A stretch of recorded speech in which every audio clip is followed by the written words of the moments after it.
ছাত্র জনতার অভ্যুত্থানের মুখে পদত্যাগ করে শেখ হাসিনা ভারতে আশ্রয় নেওয়ার পর থেকে দুই দেশের রাজনৈতিক সম্পর্কের ক্ষেত্রে জট লেগে যায়। এই জট খোলার চেষ্টার সূচনা হিসেবে সম্প্রতি সংক্ষিপ্ত আলাপ হয় দুই দেশের পররাষ্ট্রমন্ত্রীর মধ্যে।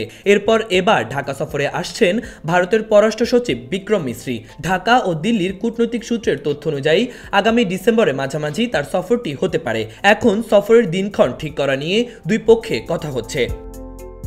দুই দেশের পররাষ্ট্র সচিব পর্যায়ে বার্ষিক পরামর্শমূলক বৈঠকে যোগ দিতে বিক্রম মিশ্রি ঢাকা সফরটি অনেকটা নিয়মিত বিষয়। এরপরও বিশ্লেষকরা মনে করছেন চলমান অভ্যন্তরীণ ও আঞ্চলিক পরিস্থিতিতে তার সফরের রাজনৈতিক গুরুত্ব রয়েছে। দুই দেশের সচিব পর্যায়ের এ বৈঠকে অভিন্ন নদী গঙ্গার পানি ভাগাভাগি চুক্তির নবায়নের প্রস্তুতি পর্যালোচনা হতে পারে। ভারতীয় গণমাধ্যমে বাংলাদেশ বিরোধী প্রচার ও দিল্লিতে বসে শেখ হাসিনার রাজনৈতিক বক্তব্য দেওয়া বন্ধ করার আহ্বান জানানো হতে পারে।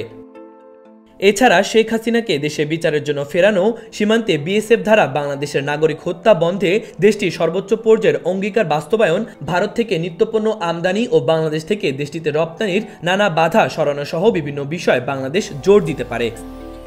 পররাষ্ট্র সচিব মোহাম্মদ জসিমউদ্দিন এফওসিতে বাংলাদেশ প্রতিনিধি দলের নেতৃত্ব দেবেন। এতে স্বরাষ্ট্র, বাণিজ্য, পানি সম্পদ ও খাদ্য মন্ত্রণালয় সহ সংশ্লিষ্ট অনেকগুলো মন্ত্রণালয়ের ঊর্ধ্বতন কর্মকর্তারা যোগ দিয়ে থাকেন। এফওসির বিষয়ে কূটনৈতিক বিশ্লেষক সাবেক রাষ্ট্রদূত হুমায়ুন কবির মঙ্গলবার গণমাধ্যমকে বলেন, ভারতের পররাষ্ট্র সচিবের সফরটি নিয়মিত পরামর্শমূলক কাঠামোর মধ্যে হলেও এই মুহূর্তে হওয়াটা গুরুত্বপূর্ণ। দুই দেশের বহুমাত্রিক সম্পর্কের বিভিন্ন বিষয়ের কোনটি কি অবস্থায় আছে তার হিসাব নিকাশ এফওসিতে হয়ে থাকে। এর বাইরেও আনুষ্ঠানিক ও অনানুষ্ঠানিক আলোচনায় নতুন ও সাময়িক প্রসঙ্গ তুলতে পারে উভয় পক্ষ। মাহবুবুর রহমান ইমন, খবর সংযোগ।